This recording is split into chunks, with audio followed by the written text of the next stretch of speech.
ਮੀਨੀ ਦੀ ਚੂੜੀ ਜਿਹੜੀ ਦਰਜਨ ਹੈ ਉਹ ਸਾਂ ਕੀ ਰੇਟ ਹੈ ਲਾਲਾ ਮੈਂ ਦੱਸੋ ਕਿ ਚੂੜੀਆਂ ਆਣਨੇ ਕਿੱਥੋਂ ਗੱਲਾਂ ਕਰਸਾਂ ਖਰੀਆਂ ਸਾਫ ਸੱਚੀਆਂ ਤੇ ਸੁੱਚੀਆਂ अस्सलाम वालेकुम ਵੀਰੋ ਭਰਾਓ ਭੈਣੋ ਕੀ ਹਾਲ ਹੈ ਠੀਕ ਹੋ ਰਾਜੀ ਪਾਜੀ ਕਾਰਬਰ ਸਾਹਿਬ ਖੈਰ ਖਰੀਏ ਤੇ ਮਾਸ਼ਾਅੱਲਾ ਜੀ ਇੱਕ ਪ੍ਰੋਜੈਕਟ ਕਿਥੇ ਹੈ ਪੈ ਨਵਾਂ ਪ੍ਰੋਜੈਕਟ ਪੈ ਬਣਨਾ ਮਾਲ ਆਫ ਤਰਨਾਵਾ ਇਹ 5 ਸੈਕਿੰਡ ਦੀ ਵੀਡੀਓ ਵੇਖੋ ਤੇ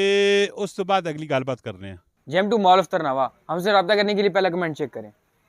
अच्छा जी वंगा चूड़ियाँ जड़ियाँ होनी ना औरत की बड़ी वड्डी जीनत होनी है ठीक हो गया चूड़ियाँ किस तरह बननियां की मामलात होने चूड़ियाँ ने रेट शेट की होने की सिलसिला होना है तो पूरी वीडियो बड़ासा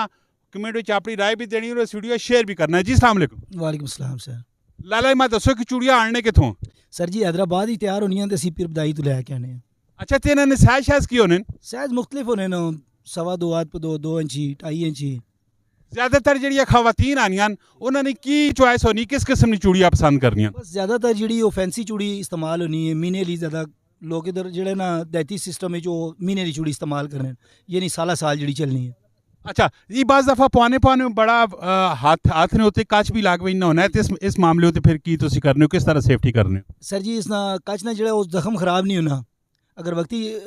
खराश आ भी जाए ना उस नाल वो जख्म खराब नहीं होना कांचना कोई भी है। अच्छा तो की इस तरह रेट शेट वैसे की होना है वैसे सर जी जिस तरह खरीदी होनी है जिस तरह रेट पैने असी अपने 10-20 रुपये मार्जिन रख के दर्जन ते असी फरोख्त करने हैं। वैसे की रेट की मीनी की चूड़ी जी दर्जन है उस की रेट है मीने वाली चूड़ी 100 रुपये तो 150 रुपये तक मुझसे उसने